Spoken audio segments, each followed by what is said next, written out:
welcome back. Today we are joined by Colin. We met at UW and he's been making some pretty big moves. How you doing, Colin? I'm doing great, Manny.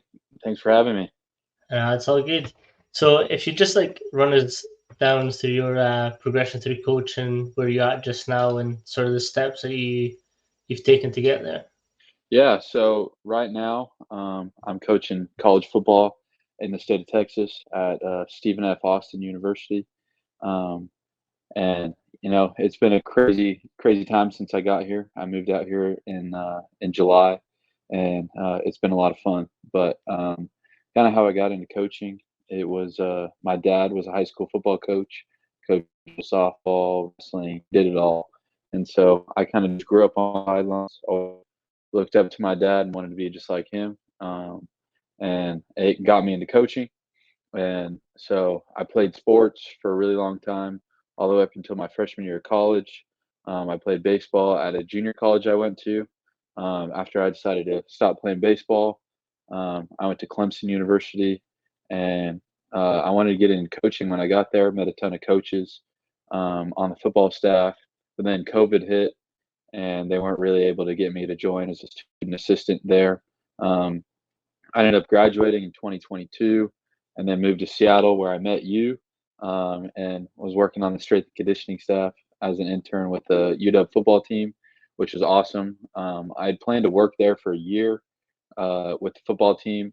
Uh, and after a great summer, I ended up getting in contact with the baseball team at University of Washington, where they asked me to join as a student assistant. So I ended up joining that staff, worked with the baseball team for the whole season, fall, winter, spring, and into the summer, where we went to the NCAA tournament, which is pretty awesome. Played against played at Oklahoma State, and then we ended up losing to one of the teams that went all the way to the College World Series and was in the semifinals, which was pretty crazy. I ended up leaving the tournament early to go to Texas to get going out here, and now I'm coaching football again. I wanted to get back in the football world because that's where my passion was when I got started, and I always wanted to get be able to have the opportunity to coach college football and to be able to coach Division 1 college football right now has been a crazy opportunity, and I've really enjoyed it so far. Yeah. How was the sort of progression through the championships with the baseball team? So we started off really hot and we're playing some really good baseball, and then we, as soon as we got into conference play, we kind of kept going. We beat the number 7 team in the country at the time, which is UCLA. We went down to Mm. Los Angeles and took 2 or 3 from them, which was really cool. But then we kind of went on a slide for about a month there and weren't winning many ball games. So going to the tournament was kind of in question for us. And then we ended up winning, I think it was 11 in a row or something like that, where we swept Oregon, who was ranked. We swept USC, who was playing really good baseball at the time, and we solidified ourselves in the number 4 slot in our conference, and then ended up making the conference semifinals at the conference tournament. Lost there, which sucked, but we ended up making the NCAA tournament still, which was really cool. And how they do it is like they slot it out to the top 16 teams, get to Right. host a tournament around the country, and so it's 64 teams are in it.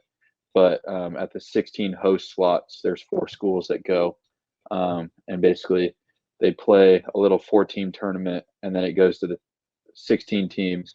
They play the six, or then it's 8 hosts, and then they'll play those games. Then 8 teams advance to the College World Series. So we ended up going to the Oklahoma State Regional, which was University of Washington, Oklahoma State, Oral Roberts, and then Dallas Baptist.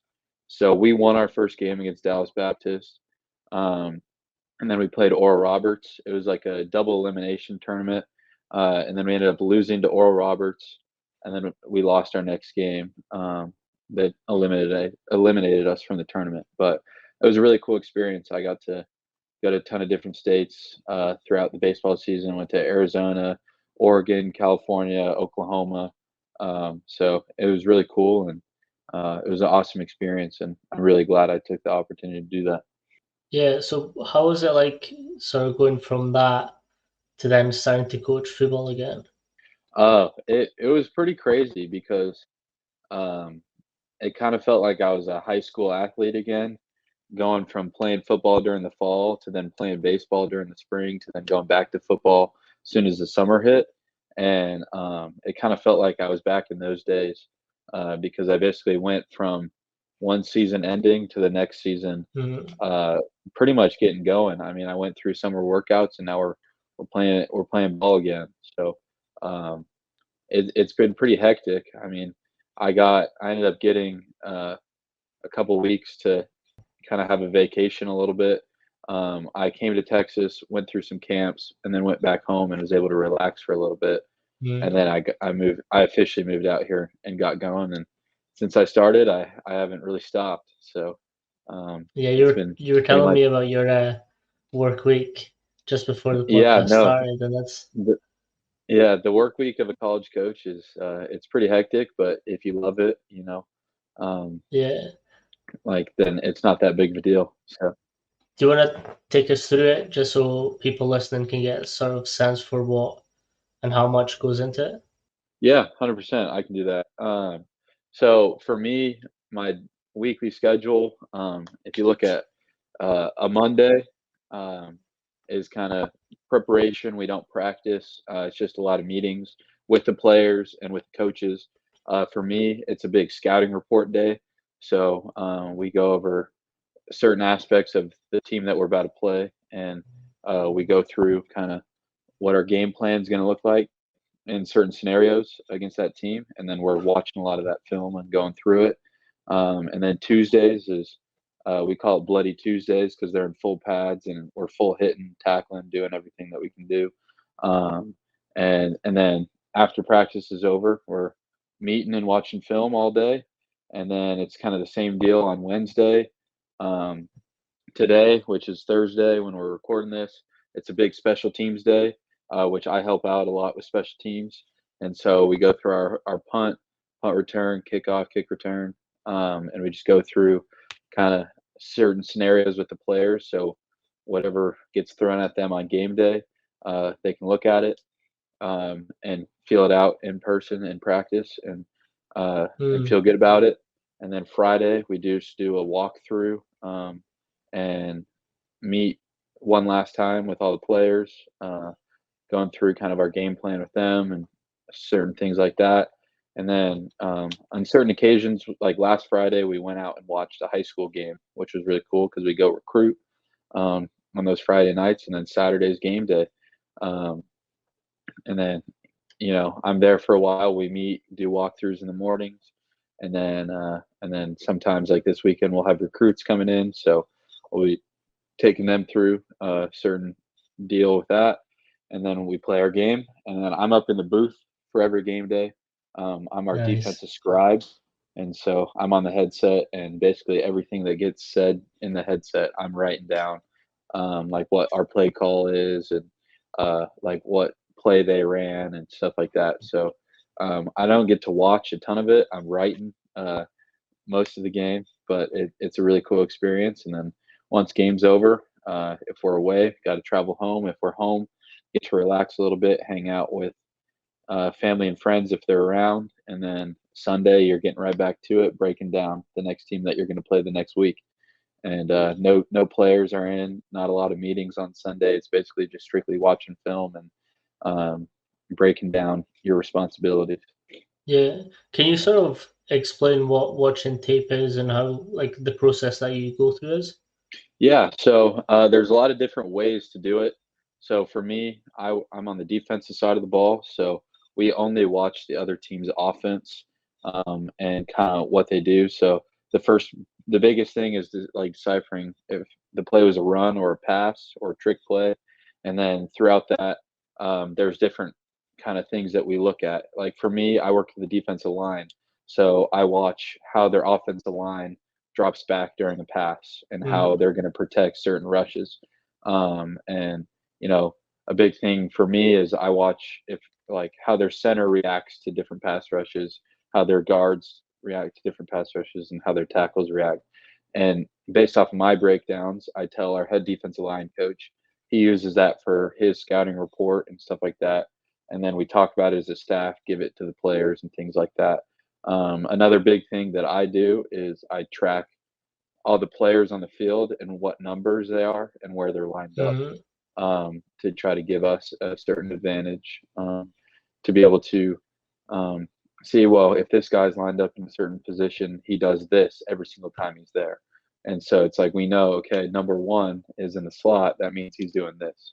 And so it's basically watching film is just trying to find any sort of advantage that you possibly can, any sort of tendencies that you can, and you know, trying to make it fit to your defense. And when you see them do something, you know how to react with it. So, yeah, there's a lot that goes into it. I mean, we have a giant staff. There's probably 10 or 12 of us that are only focusing on defense, and seeing and watching different aspects of it, and then we all come together and combine it together for a scouting report. We like our scouting reports are about 100 something pages because there's so much that goes into it, Mm. and we're all breaking down different aspects, and then we type it up in our scouting report, and it comes out to a lot of work. So, but it's worth it because when you go into those games and those things, we're able to make calls and be successful, and that's what's happened for us the last 2 weeks. Is we played some pretty dang good football and won the game. So, Yeah, you I've know, I've been I, keeping up with that, and it's awesome yeah, to see every week you've got that full of the winning, and I'm just like, fuck yeah. yeah. No, it So feels. It, I was just gonna say it feels great after putting in all that work to see it come to fruition, and see the guys play well, and just know that I like know that you are being a part of it. mm, Like it did something, and your hard work paid off. So it's pretty cool. so what's that feeling like after the game where you have won and everything that sort of you've put in comes together and it works? Uh, well, my first win here was pretty special for me since both my parents, who I didn't see in 2-3 months, actually came all the way to Texas to go to our first home game. So that meant a lot to me to have them there and to be able to celebrate that with them was, it was pretty cool. And um, the two positions that I work with played really well that game, and so it just makes you really happy. Like I've been a fan, and I like you cheer as a fan, but like this means so much more, and it feels so awesome that you had an impact on what took place. Yeah. And then to have my parents there, who have been my biggest supporters, be there to celebrate that with me was really cool. And then our last game that we just played was a big rivalry game, and so winning that and winning it 4-7 was made it even made it even better. So it was pretty Yeah, cool. we were talking before that you put up the same score as Judah did, and that, Yeah, like I saw both, and I was like, that's pretty cool.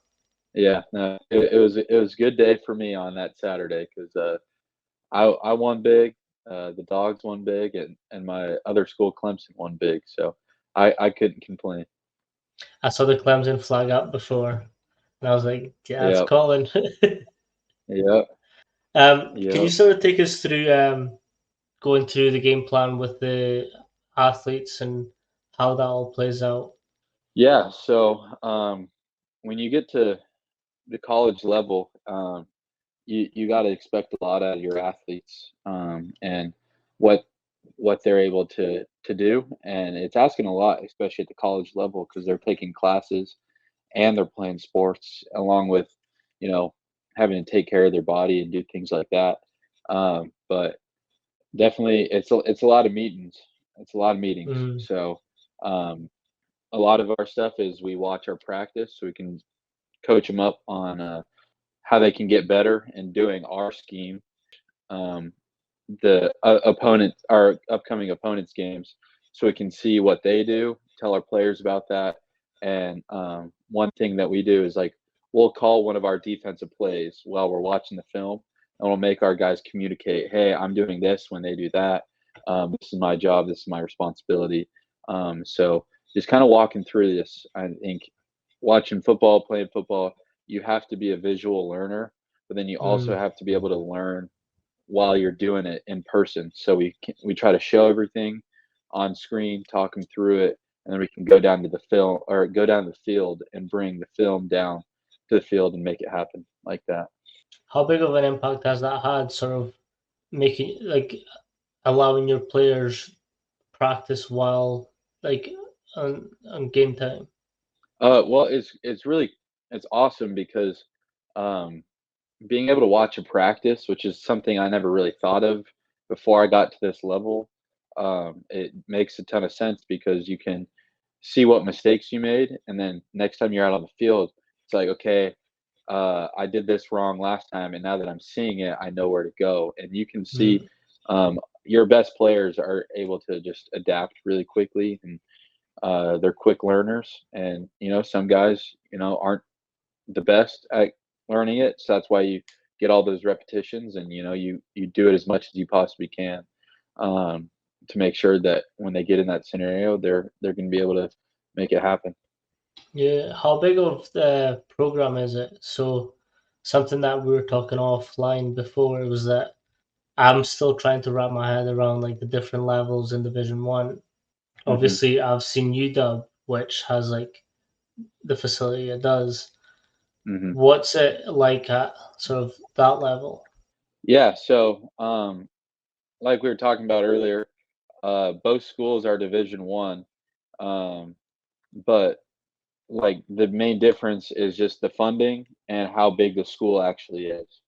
And that's kind of what makes the big difference. So, University of Washington has 46,000 students. All right, and my school that I'm at, SFA, has 12,000, and so Um, that's a big difference for sure. Because the bigger school, the more funding you're going to get.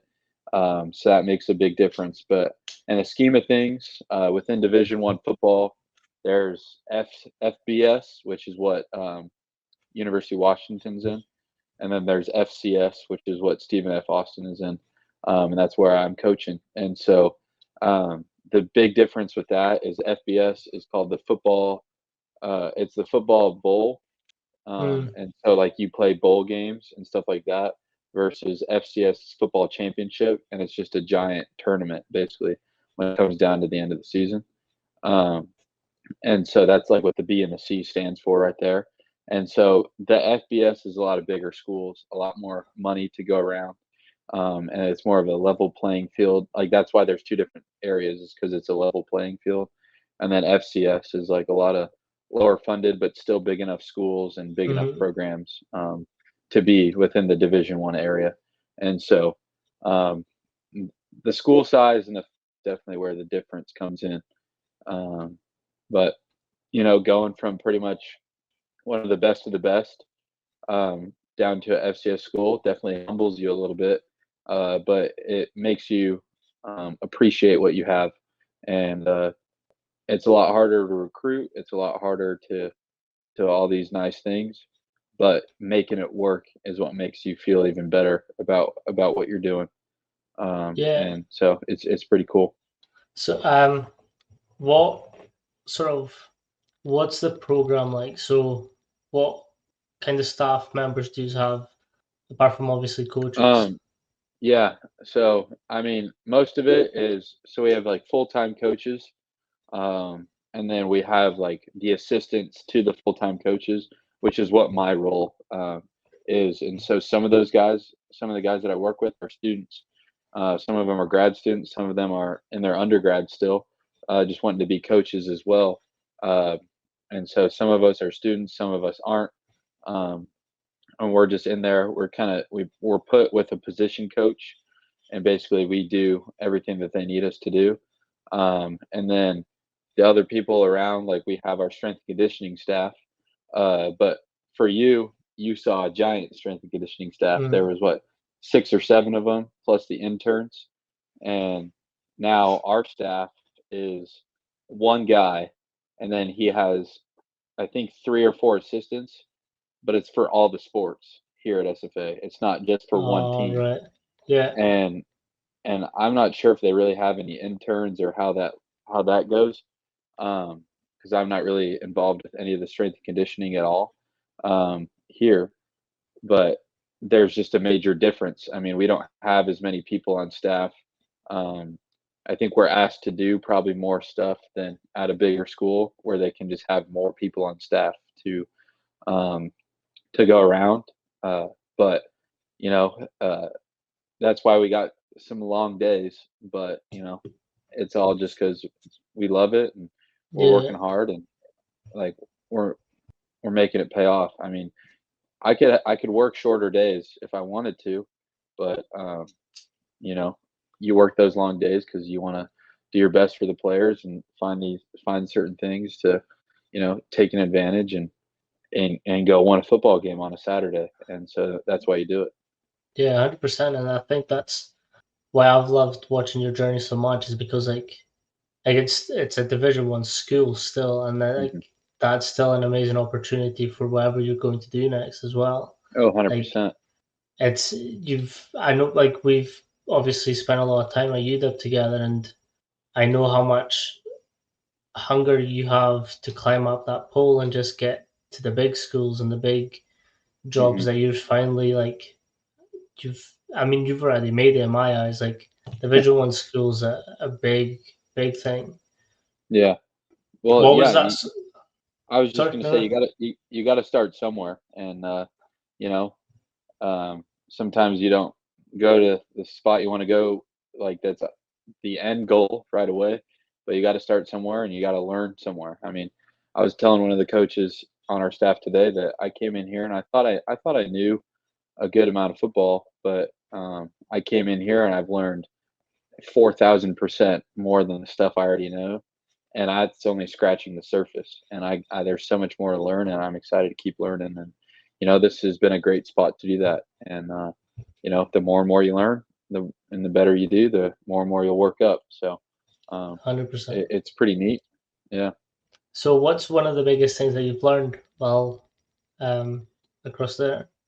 Besides, like, I've learned a ton of football stuff, like schematically, and um, it's really cool picking some of the coaches' brains on like what they're thinking, like you know, uh, in certain situations. Like, let's say it's 4th and 1, and they have to get the first down to try to come back and tie, or we make the stop on defense and we win the game. And like, what is our defense coordinator thinking? And because like I think I know what I would do, but listening to him analyze certain situations and taking in so many different things into account, like it makes me realize, whoa, there's a lot more that goes into it. Like a lot of people think it's super easy to go out there and, there's a lot of couch coaches out there in the world that, they watch something and be like, oh, I know I could do better than they're doing, but they have zero clue what it takes, what goes into everything. And so it's really cool being able to I've learned a lot just from picking guys' brains and just sitting there and listening, being a sponge. I know at UW we always Coach Mack always said, um, you got to be able to drink through a fire hose, and it really is something that you have like it's a skill that you have to have because you come here and things are moving so fast, and you're doing a lot of different things, learning a lot of new things, and you got to be able to take it all in. And so I think there's just so much that I've learned football wise. But then, like, as a coach wise, I've learned a lot about myself. I think I grew a lot in my journey at UW, being Mm, able to have one-on-one time and run a group of guys. Now I'm running an even bigger group of guys, and I'm running meetings with um, a ton of guys in there, and I've even they had all the coaches give a talk in front of the whole team during fall camp. I was 100 guys that were listening to me, and I don't know if I've ever spoken in front of 100 people by myself, And so I think that was a really cool experience. I've grown a lot as a man and as a coach, and the coach that I work with, he played 10 years in the NFL. He's won a couple Super Bowls, and um, it's been really awesome learning from him because he's got a lot of life lessons. He's got a lot of coaching lessons, and he's got a ton of football lessons because he's been through it. and so I've learned so much in many aspects of my life, and I've learned a lot about myself, which I think at the end of the day is one of the most important things. 100%, and that's something that obviously we were drilled into at UW was that you're not just there to coach. You're there Hmm. to be a person for the athletes, but you're also Hmm. there for yourself, for like the Yeah, lessons that are going to carry through to your coaching career and your future career as well. yeah. How much of an impact do you think UW's had on your progression so far? I think it's had a lot. I think first and foremost, it was a place that gave me a shot to get started, and obviously my path is very it's one of a kind because there's probably not a lot of people who um, have done what I've done, and just gone strength and conditioning football side to then baseball to then back to football, um, and kind of just the weird roles that I've had along the way. But I wouldn't change a single thing. But I think both of my stops UW with the football and the baseball team has been huge in helping me grow because I got one-on-one time with athletes. I got to watch two amazing coaching staffs do what they do. The football staff, while we were there, that was their first year there. The baseball staff that I worked with, that was their first year there, and they both were Um, ultra successful. UW's football team was, I think, they were 5-6, or some, or yeah, or 4-8, or whatever it was before we got there, and they went 11-2 the year that we were working there. And then my baseball team at UW, they hadn't gone to the tournament since 2017 or 2018, and then um, um, and then we went in 2023. So I got to see two coaching staffs basically flip programs around, build tremendous cultures, and just see how they did it. So that was really cool for me because um, I'd take little notes on my phone after a meeting, just like they said something that was really cool. Um, so aside from me personally getting hands-on experience with the sports, with the stuff that I love, I also got to watch some pretty awesome people be really good at their job and see how they broke down stuff. Even breaking down, like I did scouting reports for the baseball team, and mm, doing that stuff. Obviously, it's completely different, but doing that stuff, helps me, um, help me a lot with the football scouting reports that I'm doing here, just because, you know, um, I get to see it through and see the work get done, see my work get um, put into it in a certain way, uh, and yeah, it's been really cool. I think that year at UW was probably one of the best years of my life, not only like with work, but with school and friends and everything. Like I got so many more experiences than I could ask for, and I loved it, and so I'm very appreciative of that time that I had there. yeah, something that you've just touched on as well is that you were an SSC coach and then you went to baseball and then back to football. What was that transition like from SSC coach to coach at UW? It was pretty interesting because um, I think you knew this. Like I was very intrigued by strength and conditioning, but I didn't know if that was necessarily the path I wanted to take. Um, but it was the door that opened for me at UW, so I took it, and I think I learned a lot while I was doing that. Um, but I realized that it wasn't necessarily the path that I wanted to go, um, and so I wanted to be more hands-on with the actual sport itself. And so I thought it was a really good experience for me to get to do that, um, with the baseball team, um, coaching football. I think I grew a lot, but the transition, it was really easy. It was really smooth because um, I was doing the same thing. It was just I was coaching different things. I was still being me, interacting, building relationships, and doing the coaching side of things. I was just uh, I was just coaching the sport instead of in the weight room. Yeah, obviously, I know that you were not only an SSC coach intern, but you were also doing your master's at the time.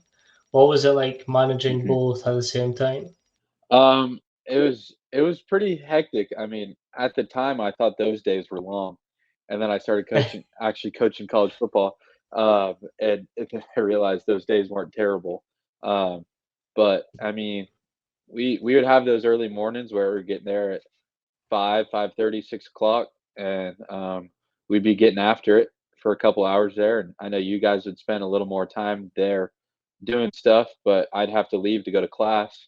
I'd be in class from 9 o'clock, 8 8 a.m., 9 a.m. till, I mean, some days were 4 p.m., some days were 5 p.m. And so I was grinding, and it was a fun experience. They were long days and long weeks, um, but I was learning a lot, and I was having some pretty dang cool experiences. Um, I was doing things like running up to the top of the Space Needle with the team, and then getting back on the bus and going back to campus. And I was going right to class, and I was in class I for remember 7 you hours after. sprinting. Yeah, I and remember so you sprinting after that. yeah, so, like, there were some crazy days, but looking back at it, like, it was a lot of fun, and I was having a blast, and not only was I building relationships with you guys and the players on the team and the coaching staff and all the other interns, but I was able to go build some pretty awesome relationships, in class, and I can call some of those people some of my best friends, and seeing them doing awesome things. Like our whole master's program, 75% of us got full-time jobs. Um, Uh, like within like the day we graduated, all of it, or 75% of us had jobs. And there's people all over the country, people in Kansas, Idaho, some in Washington, California, North Carolina, Florida. I'm in Texas. We got people all over the place doing big things at big colleges, uh, professional places. I mean, there was two people that were in my master's program that ended up doing the same internship that we did with UW on the football team, just that right. next year. And so it's pretty funny, like seeing that connect and going in there too. And um, so yeah, it was an awesome experience, and looking back at it, it was a blast. And that the Yeah. summer in Seattle, I think, was like the nicest weather-wise summer I think I've ever had. Um, Especially coming out here to Texas, where it was 108 every single day for probably 2 months. Uh, that's what I find really cool about like the internship we did is that like just that small pool of me, you, Chu, Nate, Ryan, Kev, Caroline was that like obviously I'm in Scotland, you're now in Texas, Chu's in New York, Hmm. Nate and Ryan are in Washington, Kev's back in Washington too. But like just like this little small pool has built these connections from like kind of across the pond and then spread out across America. And then from there, I've further connected with people from like their side of the world. And for me, Hmm. it's like this connection building that happens through just like spending a couple weeks of hell Yeah, together. I know. No, it is pretty neat, like, talking about it and talking about my experience there. I always hit on the fact that there were a person from Scotland and a person from England that were there, and Coach Mack always tries to bring in people from all over the world to get this experience, and it's, like, pretty crazy to think about. Like, I got a good network around the country, but now I have a network across the world now, so it's pretty cool to think about that. Yeah, no, it is awesome. And like one of the things that I always remember because you were an intern and studying at the same time is sometimes like obviously we'd speak about things after you'd went to class and then the next morning you'd be kind of like because we were in racks next to each other you'd kind of look at me like well I missed and Yeah, then I'd have to fill you in and then yeah, that also challenged me because like now I'm having to remember things and relay it uh-huh, back to a way that makes sense so for me it yeah, was pretty like I mean, like obviously it sucked that you weren't there all the time, mhm, but it was like kind of learning for me as well because like I got to then relay that onto you and sort of make sure that we were all running the same program. yeah. And one of the things I very was very appreciative of is, like, obviously, it wasn't the most ideal scenario for Coach Mack and AJ and all them for having me be there, like, for half the day. Um, at least during the summer portion of it. During the fall, I was there all the time that they needed me. But I'm very appreciative of them for letting me do what I had to Mm. do to be able to get my master's, but then also work as hard as I could for them and get my stuff done with those guys. So um, they catered to what I needed, and it was awesome. And I'm very thankful for that opportunity for sure. No, and I think I can speak for them when they say like they, I think they did that because they saw how hard you were working. Because like if they saw that you were slacking at any point, like I've no doubt that they would just send you home. But Yeah. like you showed up every single time, and you were there. Like you'd still do all the tasks that we had to do, but you would do them alongside school as well, Hmm. which I think you definitely deserve a bell for that. Yeah. Oh yeah. So it was really cool getting to do both, and they knew I was up for the challenge, and doing both paid off in so many different ways into me being who I am today. So I'm glad that I was able to do them both at the same time, and it challenged me to be able to balance things, and be able to bring energy to the weight room at 5 o'clock in the morning and bring energy to class when I was there 3 hours later, and not having much time in between to catch up on anything. Just go all the time, and um, yeah, it was pretty cool. Yeah, and like we obviously did quite a bit of stuff afterwards as well, just like on our downtimes. Hmm. Is that something you miss having downtime? Yeah, having downtime is definitely something I miss. The first month that I was here, we were still working. We were working 5 days a week. Then I'd get the weekends, and we'd go do some stuff. We played golf. We did a coach's retreat. We had some really good time, and took advantage of the time that we got. Um, but as soon as fall camp hit, I haven't had a day off since then, and I've been grinding my butt off. And I'm excited. Like every Saturday, it makes it worth it. Hmm. Going through it and making it happen, especially getting a W. It makes it well worth it. But I do definitely have my bye weekend circled because that's when I'll get some time off, and I'm really excited because I'll get to see my sister during that bye weekend and everything.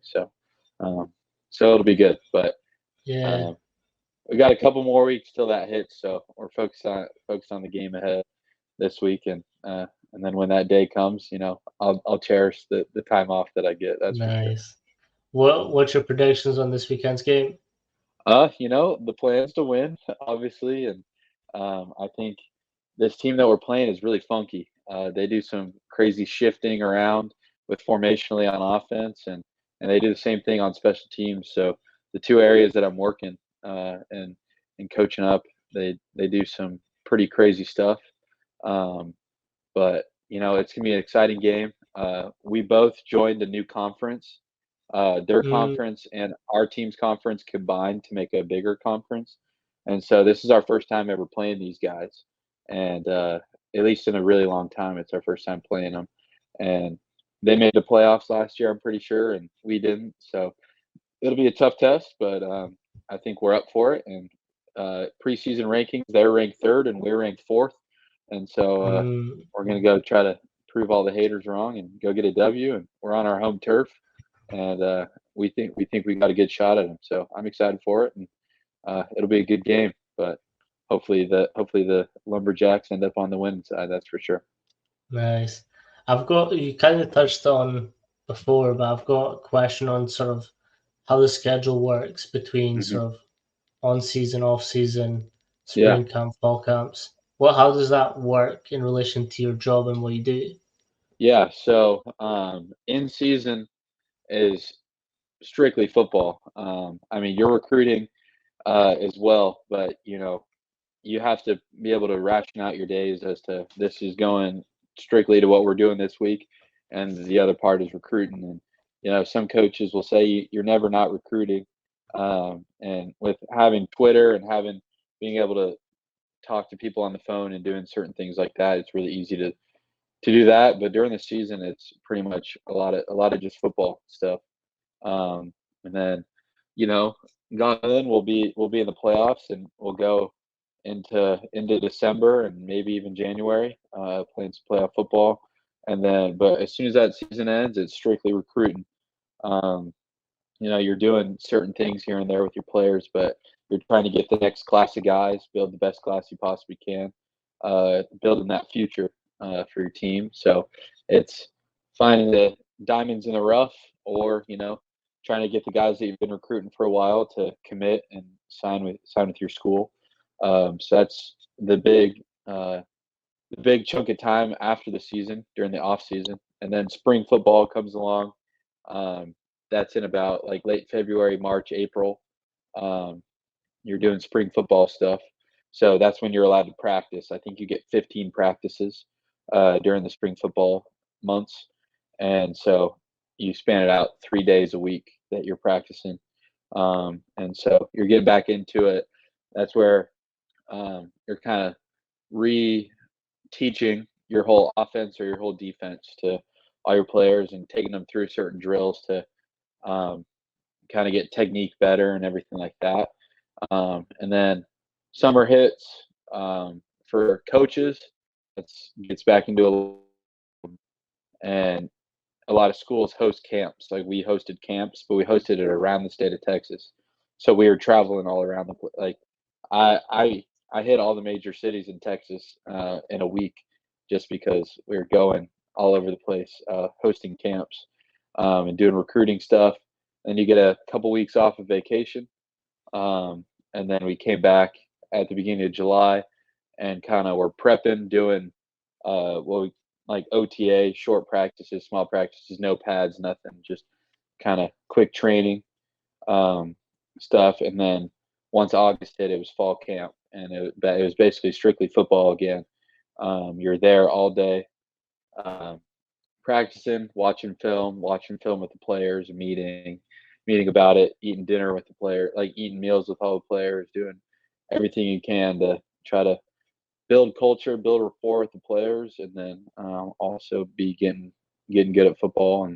And then once that is over, you have a couple weeks of kind of prep for in season, and then you get going from that point Nice. on. So what's the player recruitment hmm like? Like what's that process? So I'm still learning a lot about it, um, but a lot of it is um, building relationships with high school and seeing like trusting their what they're telling you about their athletes, and the cool thing about it is everybody has film, and so they all have highlight tapes out there, so you're able to watch their highlights and analyze if you think they could fit at your school, and then from there, if you think they could be a fit, you talk to them through Twitter, talk to them on the phone. Yeah, just talking to them as much as you can, building relationships that way through Twitter and talking on the phone, and even sometimes you can get them to come to campus and do visits and stuff like that. So um, just capitalizing on building those relationships and um, trying to do those certain things to bring them to your school and make them a football player on your team, and eventually getting them on campus with you so you can coach them up and try to make them the best you possibly can. Yeah. So what's been like the most memorable moment for you during your time there? Oh wow. Um, there's been a lot of really awesome things. That's a big question. I think just being able to coach my first game um, and be a part of that was probably something that I'll remember forever. Aside from the relationships and everything like that, I think coaching these games are going to be the things I remember Mm, forever. Um, and I think that that's probably going to be the most memorable thing and the coolest thing, just because I can say I coach Division 1 football, which is some that's pretty dang cool. And with my background, like not a lot of people with a similar background will be able to say that they're able to do that as their first job um, mm, out of college. And so very lucky and glad to be here, grateful to be here. But I'd say having that opportunity to coach these games has been great, and we've won 2 of the 3 we played, and we got 8 more left, so I'm excited for all those, and hopefully to get a couple extra in the playoffs. Yeah. So what's the leaders in the pack that you have? Like what makes them the leaders in sort of your team and special teams? Uh, like, are you talking like player wise, like who? Yeah, player Yeah. wise. So a lot of the guys are guys who have been here for a while and been with this coaching staff here for a while, and we have some leaders that have been here for 6 years because of the COVID year. They're able to get an extra year Mm, of college football, and we have some leaders that have been here for 6 months, whether they transferred in or freshmen or anything like that. And so I think what's really cool about this team is it's a player run team. You know, like the coaches are there to keep the train on the tracks, but we're not going to make it go. Um, and it's up to the players. So we have some really great leaders that have been here for a while and have seen other people lead and have learned from it. And mm, some guys just have the knack to be a leader, man. And um, I'd say this team is run by some pretty great leaders and guys who hold people accountable for sure. And you know, we have a lot of young guys come in and need to learn and realize that this isn't high school anymore, and they can't BS their way around anymore. You know, they got guys who are going to hold them accountable, and if they want to be great, you know, they whip it in shape, and they end up becoming a leader that holds other people accountable as well. So um, I'd say that's been something really cool about being here because there's some coaches that they're going to dictate everything that goes on, and there's coaches that don't. And I'm a firm believer in the coaches that let the players run it, and as long as they're capable of keeping it on track, they're going to be extremely successful. And I think that's what our program is out here. yeah. So what's the driving factors behind that culture that you have built there? I think the big thing here is it's a family environment, and I think that that's my biggest thing. Whenever I have a program to myself one day, whether it's a high school or college, you know, what I want my culture to be is a family environment, man. Mm, And we have our coaches' kids running around the office every day, and we've built relationships with all them, and all the players have built relationships with all them. But when they're out there on the field, they look to the guy to the right and left of them, and they're like, "These are my brothers," and they want to fight for them, and um, they're willing to argue and fight about things because it's going to make them better. You know, mm, they're willing to go at it with each other just because you know when it gets settled, they're going to be better for it, and you know they can talk things through, and you know some things you know are arguments, and some things are just healthy conversations about what they think. Like, hey, I think you might be doing this wrong, but if we can, like, let's talk about it and let's see where we can go and have a conversation about it, and then we grow from it, you know. And I think that's something that happens a lot here, and you know, players are willing to speak up, even if I get something wrong during a meeting, mm. like a player's going to call me out and they're going to question me, and I'll be like, hey, that's on me. You know, that I appreciate you for calling that out, and you know, we work forward and we work through it, and you keep growing. Having a growth mindset um, is definitely something big, and having a sport and cast around you full of brothers definitely makes things makes things easy and makes things happen for sure. Yeah. I think we've spoke about this before in this podcast, but something that I really really learned the value of it was in a you that when you make a mistake, you own up to it. Like Hmm. Coach Mark did all the time. Like there was scheduling interferences that he messed up on, and he got all the guys together, and he was like, "Guys, this is on me." Like I've seen the guy do up downs for making a mistake too. Is Yeah. that something that you sort of really stick to when you're coaching the guys? Oh, 100%. I think you got to be able to hold yourself accountable, and you know it helps you grow as a person and as a coach as well. I think you realize you did that wrong, and you know you're like, dang, I don't want to make that mistake twice.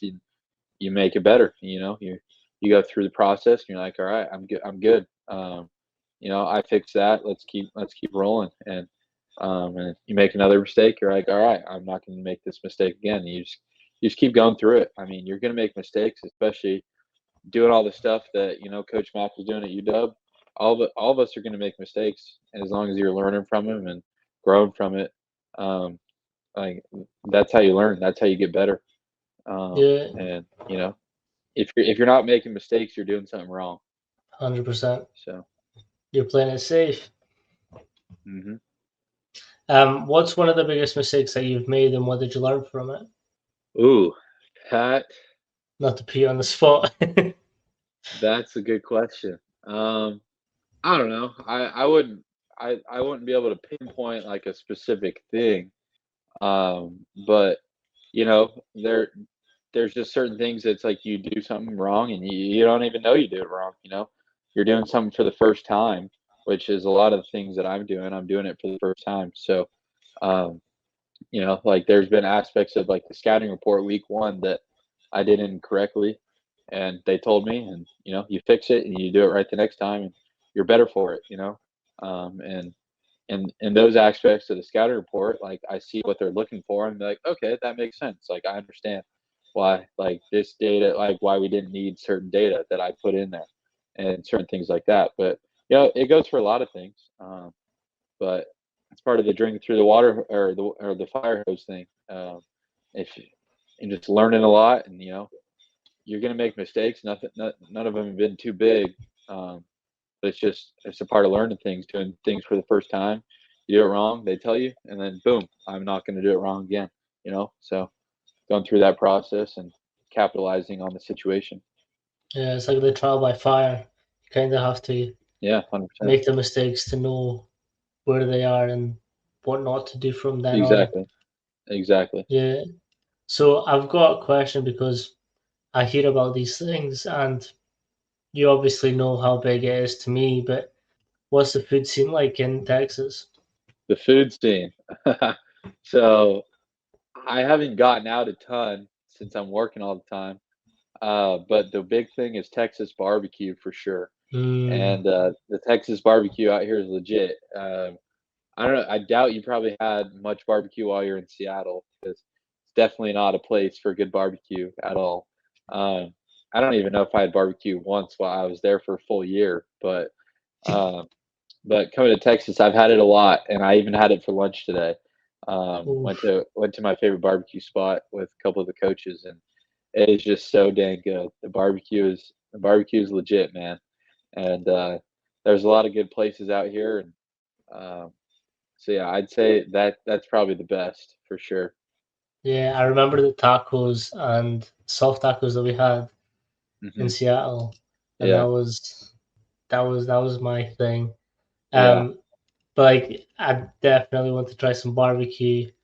I yeah, want to try the wings. Wings across there seem fucking legit. yeah, yeah. Well, even in South Carolina, like Carolina has its own kind of realm of barbecue, and I thought that was really good. And then I got out here, and I was like, this is its own thing, and it's really good too. So, um, but yeah, barbecue is definitely one of the specialties out here in Texas. Yeah. What's the differences like that you found between all the schools and sort of areas that you've been in Um, terms of food and just culture? oh wow, culture-wise, I think the biggest difference between South Carolina and Texas, and then like as a group, and then different than Seattle, is just that I was living in a big city, um, and both of the like this is a tiny college town. Clemson was a tiny college town, um, so that was a lot different. Um, in Seattle, I used public transportation to get everywhere. I didn't have a car, and I didn't need a car. The train or my feet took me everywhere I needed to go.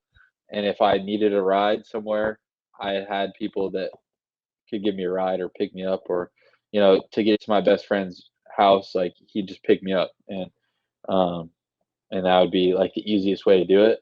But like in Clemson, I had a car. I needed a car to get everywhere. And out here in Texas, I don't have a car. Hoping to have a car here probably after the season. But I live 2 minutes from school, and I Mm, live with one of the coaches, and so I just go to work with him, and I come home from work with him, and if he ever goes home earlier than me, or I go home earlier than them, like I just get a ride from one of the other coaches. It's a really small town, and I've made some really great friendships, and I've been really appreciative of those who have had my back and been able to pick me up or drop me off if I need it. But it's been really easy just because the person I live with works with me, so we're going to the mm. same spot every single day. So What's that that that's like? been Sort that's of, been my biggest difference. Sure. yeah. What's the what's it like? Sort of having to build these new connections and relationships with new people. Obviously, going from Washington to Austin. Yeah. So the crazy thing for me is this is the fourth place I've lived in 4 years. Like I was living at home 2020, then I was living in Clemson 21, and then Washington 22 into 23, and then now in Texas here in 23 into 24. So I've definitely challenged myself with meeting new people every place I've gone. I mean, I've had stop I've gone on, and so I feel like I've uh, I haven't mastered it, but I've gotten pretty good at you know getting myself in a new situation and making friends and building relationships and being all right. I moved here not knowing a single person. I moved to Mm, Seattle knowing probably two or three people, and I left with an abundance of people that I will call my friend, and left with someone that I'll call my best friend. And I've come to Texas and not known a single person in this area, and I've got plenty of friends and a lot of great relationships and people that I think for a really long time. Um, no matter where I'm at, no matter where they're at. yeah, I think that's what's dope about coaching as well. Is like it's quite a small pool of people that you can meet, and like if we all stay together and Hmm. connect and just keep those connections happening, we sort of build this sort of network of people that just we're on the same wavelength. We might be doing different things in different aspects of the sport, but we all have that one thing that we coach, and we have the same principles and philosophies, and I think that's the best part. Oh, 100%. I mean, there was one giant um, conference that we went to with all the high school coaches in Texas, and then a bunch of college coaches in Texas as well, and just meeting all these new people and talking about their paths and um, learning about their experiences. Because I met plenty of coaches who have been coaching for way longer than I have, and getting their advice on what they think I should do and where I should go with this process and everything like that. So. Um, yeah, relationship building and networking is the biggest advice I have for anybody, because it got me to where I am today. Mm, Networking got me the two jobs I had at UW, and it got me this job. And without it, without the networking skills that I've gained, I definitely wouldn't be here right now. But with it, I know a couple of my mentors in the past have always told me that networking is going to be what gets you jobs. There's going to be some jobs that you get that you don't even apply for because building your network and people handed you off and said, "Hey, I think this guy is going to be really good for the job," and you can go make it happen. So, um, and that's kind of what happened with this job. I did apply for it, but through networking, I was able to find a job. Um, and now I'm here. So it was pretty cool. yeah. So, what is that the biggest advice is that you would give new coaches or coaches coming out? It would definitely be the networking aspect of things. There's plenty of people that you may never actually meet in person. You may never actually work with them or do anything like that, but just taking the time to talk to them. There's plenty of people that went through my same master's program, and there's plenty of people that didn't, but it was just because I reached out to them and I said, "Hey, like I'm a up and coming coach. Curious if if you could take the time to talk with me, and not only get to learn about their path and how they got to where they're at, but you know, um, see what they can recommend to me, but also say like, hey, try this when you're meeting other people, or if you're looking to get into this, like do certain things. And there was a guy that I talked to at, ironically enough, it's at the school that I'm playing on Saturday. Um, Mm, he was the one who introduced me to basically this website that has a bunch of football jobs on it, and I never had heard of it, and that's where I found this job. And so without nice. communicating with that guy and stuff like that, he doesn't even work there anymore. But it's just kind of ironic that I'm playing against them now on Saturday.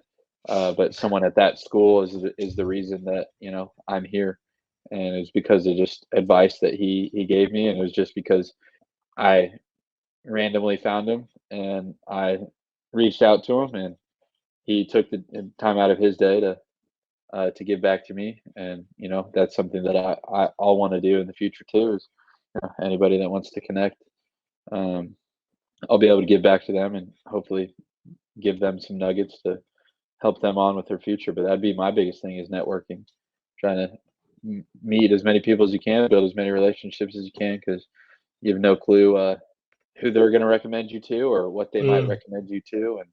Um, and taking advantage of the people that you have with you, and working hard for them, because they might have they have a giant network as well, and it might not be something that you find, but they see that and they're like, "Oh, I think Manny would be great for that job. I'm gonna reach out to him and send him this information." So um, pretty cool. wait. um, what's the what's the biggest thing that you've sort of taken from your time there?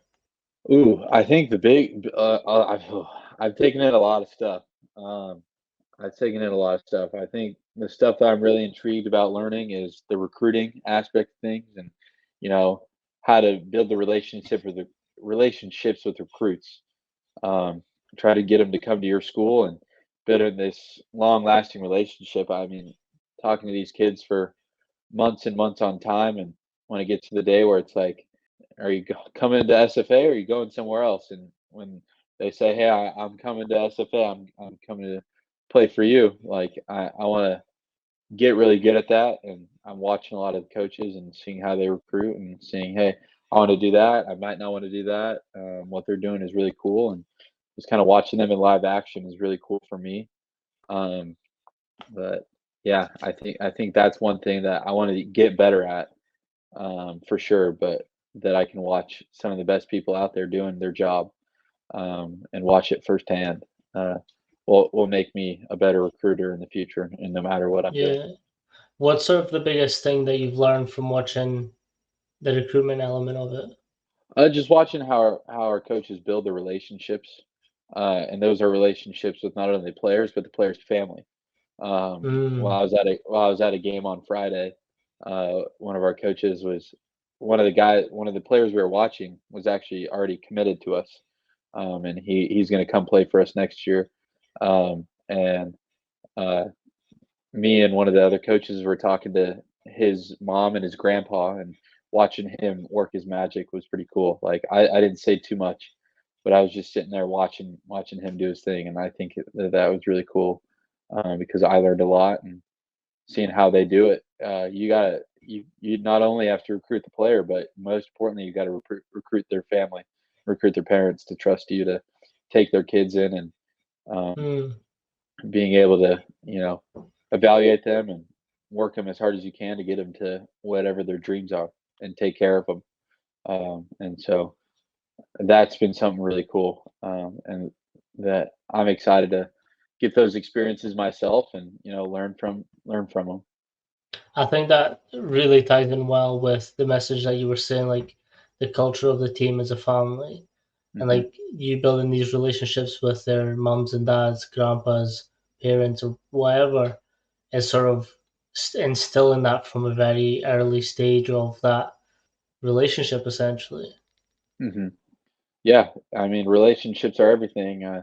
Something they said during my time at Washington, like school wise, they always said it's all about who you know, and taking advantage of the people that you know. And so building relationships is everything in the aspects of recruiting, aspect of coaching with your athletes. but as well as building an environment and whatever environment you want. And for me, it would be a family environment. Yeah. So is that something that you would take over to whatever program you end up leading? Oh, 100%. That'll be first and foremost. The thing will be family. And a coach that I've never met, but I've watched a lot of the um, things he's done and talks he's had, and he defines family as "forget about me, I love you" as an acronym, and Mm, that's something that stuck with me forever. Since I saw it, the day I saw it, I wrote it down, and I think about it a lot. And that's what a true family is. And I'd want my players to do that, and I'd want my coaches to do that for me, for anybody else on staff, for all the players, um, and not doing it for themselves, but doing it for everybody else around them. And yeah. so, yeah. I think as coaches, we sort of live by these sayings, acronyms. Um, so like I've got one which is like shy boys don't get sweets. Hmm. So that just means like any opportunity that comes up, you have to go for it. Yeah. Any sort of, oh, I really like this coach, message him, uh, drop in an email, call, DMing, sliding in, doing anything that you can to get like a 10-second or 10-minute talk with them. I know Coach Mac has swag, which is a scientific wild ass guess. yeah. You've heard that friend, and that's families. Was it family? Sorry. Family. So forget Yeah, about me. I love you. yeah. So like these little sayings that sort of take us through our coaching careers, and it's dope to see like since starting this podcast, like I've heard so many other ones, and Hmm. I'm just like it just compiles and like it builds up this bigger program that's not just about me, it's Hmm. about each individual character that I have coming into the gym.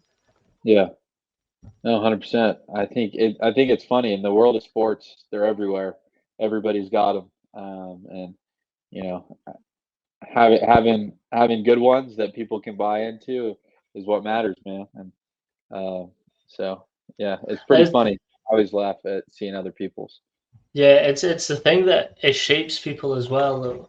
So Hmm. for me, like the shy boys don't get sweets was one of my coaches before trials sat us down and he was like, "Guys, you're going out for the squads now, so shy boys don't get sweets. If you want this opportunity, you have to go and get it. It's down to you and you only. You're the only one that can make this happen. So shy boys don't get sweets, and that's just stuck with me for the rest of my life. It's Yeah. like the whole internship to UW happened because of it. I saw this opportunity come up. I was like, I don't have the experience. I'm never going to get it, but I applied anyways, and it happened Hmm. to lead to all of this now. 100%, man. And yeah, it's always funny looking back at, you know, kind of you can see where the puzzle pieces were planted and stuff like that. And how it's fun looking back at those times and seeing like, oh, doing that one thing is the reason that I'm at where I'm at today. So it's always cool and being grateful for that is, Mm, yeah. 100%. I think it's one of the best things about this whole thing is just you get to connect more with sort of the human side of people, and you kind of take these little snippets from your progress, and you talk about it with them, and then they're able to be like, oh, actually I've went through something similar, or I've not, this hasn't happened to me before, but I'm going to learn from your experience. 100%. I think that's, yeah, like you said, that's the beauty of this. We can go talk about our experiences and take it and make it our own. 100%.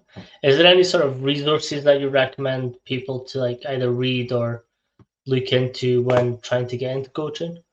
Um, ooh, I mean, I'd say just networking wise, something they nailed into our head at UW was just being on LinkedIn, Hmm. and making a profile on that and just being active on that. Um, I had an account before I got there, and I had just my friends on it, and it was like 40 people, whatever. And now I have like over 400 something connections with people, and I've reached out to some of them, haven't reached out to some of them, but my plan is to just go through and try to build relationships with some of them, and talk to them and see if they have any advice for me, or maybe we can connect one way and end up working together. So I'd say taking advantage of that. Um, and like you said earlier, not being afraid to reach out to people that you've seen their work, and you like it, and you just want to get in contact with them. And if it doesn't happen, it doesn't happen. But it's not going to happen if you don't say anything. So um, 100%. definitely doing that. Um, and in some aspects, like football is going to be different than baseball, and on jobs and everything like that. Um, like as in having a website to go see stuff, but um, building relationships is always going to get you jobs. And so doing that is going to be the biggest thing. And you can do that through so many different platforms. 100%. 100%. Thank you so much for coming on, Colin. It was a pleasure catching up with you again. Okay. I mean, I don't know about necessarily shouting out, but just I'm very thankful for the time that we got to spend together at UW was pretty special, and we both were able to grow a lot from that. And then coming here to SFA has been fantastic, learning from a lot of great people, and without my biggest support system, which is my parents. So Nice. that's definitely my biggest thing for sure. Perfect. Thank you so much, Colin.